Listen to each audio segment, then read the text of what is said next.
Thank you for viewing my presentation on the Human Optimization Model. Before I begin, I would like to thank my advisor, Dr. Anderson, for all of his mentorship and guidance. I would also like to thank the faculty and staff within the Doctor of Athletics Training program.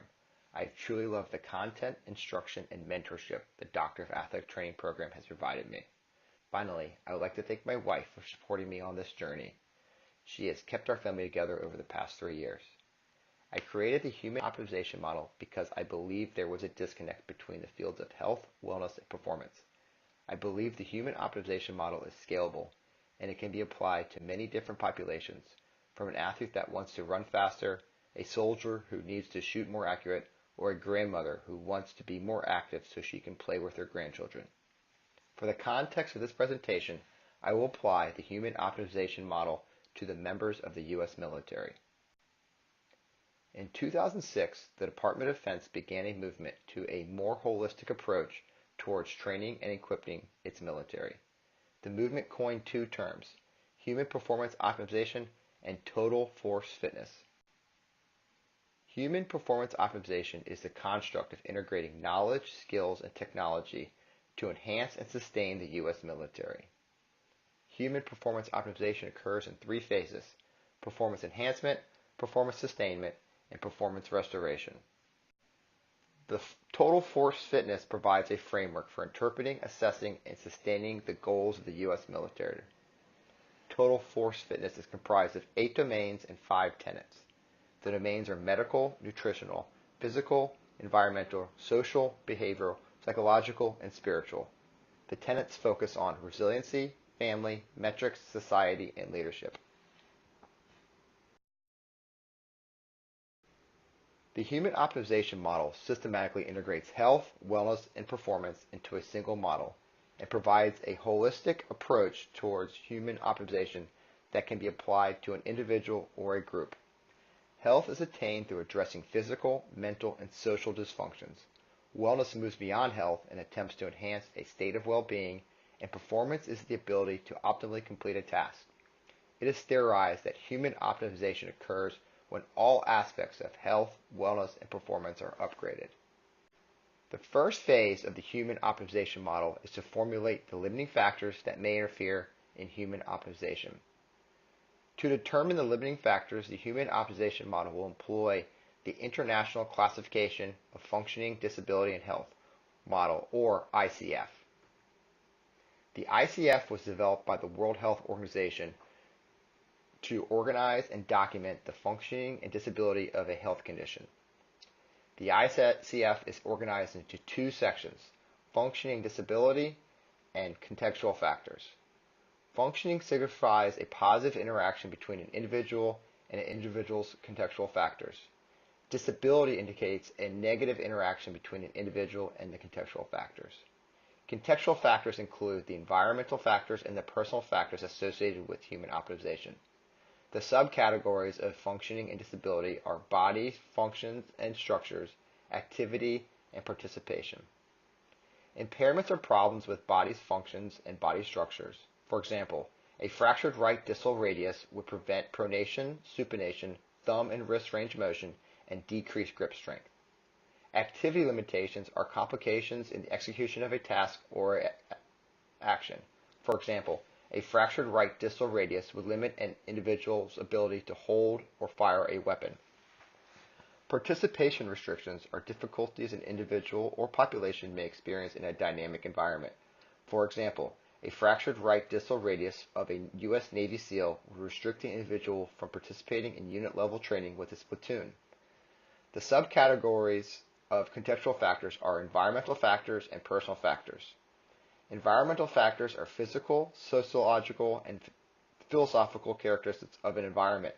For example, a U.S. Navy SEAL to deploy must participate in unit-level training.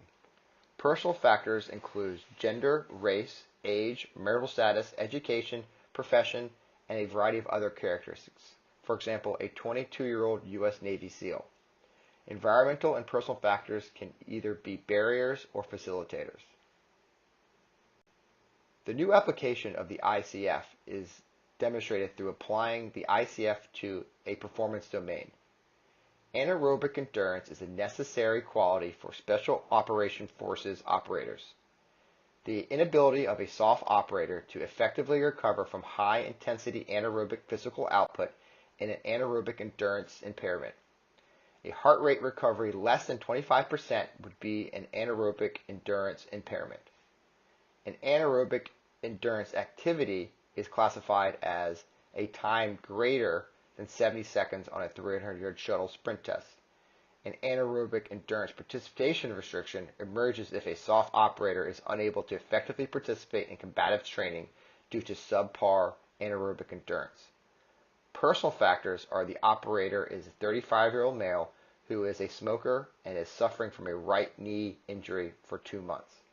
Environmental factors are the operator has had sleep restrictions due to the birth of a newborn baby.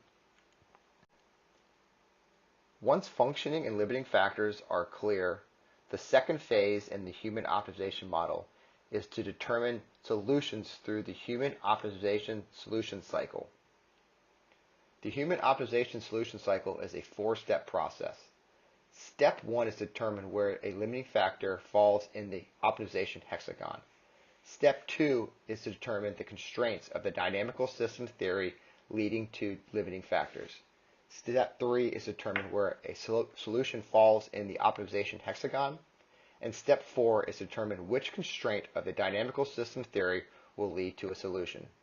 The human optimization solution cycle is a continuous process and can be assessed and reassessed at multiple points to determine the effectiveness of the solution.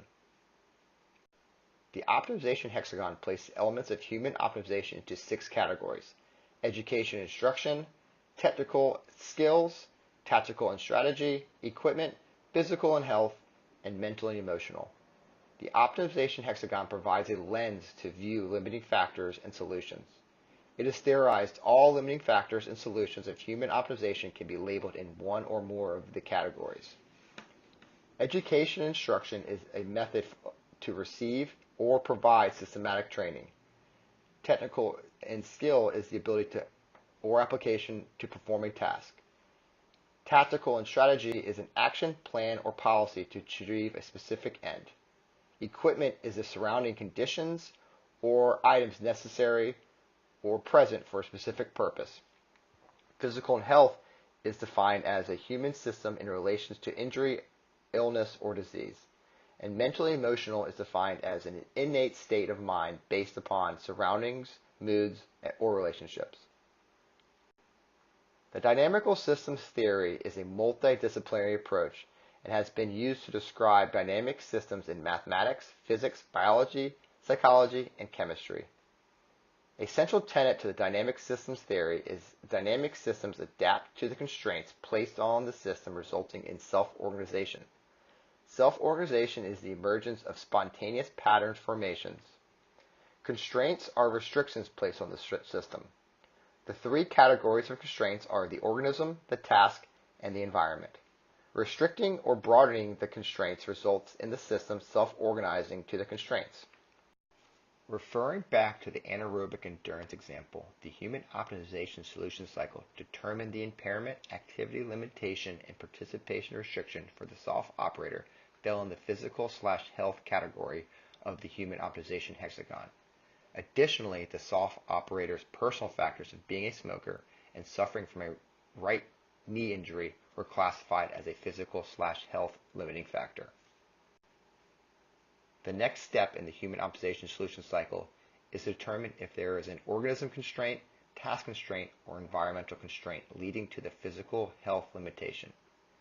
Inefficient oxygen uptake due to poor cardiovascular endurance and side effects of smoking is classified as an organism constraint. Sleep restriction from parenting a new child is classified as an environmental constraint. And inefficient running mechanics due to knee pain is classified as either an organism constraint or a task constraint. The third step in the human optimization solution cycle is to determine a solution through lens of optimization hexagon. The most obvious solution would fall in the physical and health category. However, some additional solutions could come through improving the biological environment for recovery through instructing the operator in proper posture and breathing following intense anaerobic activity would improve heart rate recovery. The operator could spend additional effort preparing technically and tactically to reduce inefficiencies during combative training, or the operator could perform arousal control through heart rate variability training to reduce excessive sympathetic arousal that would improve cardiovascular recovery between bouts of high-intensity physical output. The final step in the human optimization solution cycle is to determine a solution to broadening or restricting constraints associated with the dynamical systems theory. An environmental solution would entail educating the operator on ways to reduce sleep restrictions through improving sleep hygiene and ways of repaying sleep debt during the week. An organism solution would be to provide treatment to the operator's right knee, limit smoking, and implement light cardiovascular training. Finally, a task solution would be to improve running mechanics. The human optimization model takes a multifaceted approach to human optimization. Health, wellness, and performance have too often been placed in separate silos, and this biological determinism fails to recognize dynamic systems do not operate mechanically. The Department of Defense must view a military unit, service member, family unit, and community as a dynamical system. The human optimization model can seamlessly integrate into human performance optimization and total force fitness. Together, human performance optimization and total force fitness holistically enhance the mind, body, and spirit. Similarly, the human optimization model aims to maximize human optimization through integrated health, wellness, and performance. The framework, domains, and execution of the human optimization model encompasses all aspects of human performance optimization and total force fitness. Adopting the human optimization model into human performance optimization and total force fitness provides the Department of Defense with a comprehensive, adaptable, and scalable system to maximize human optimization in the warfare, fighter, and family.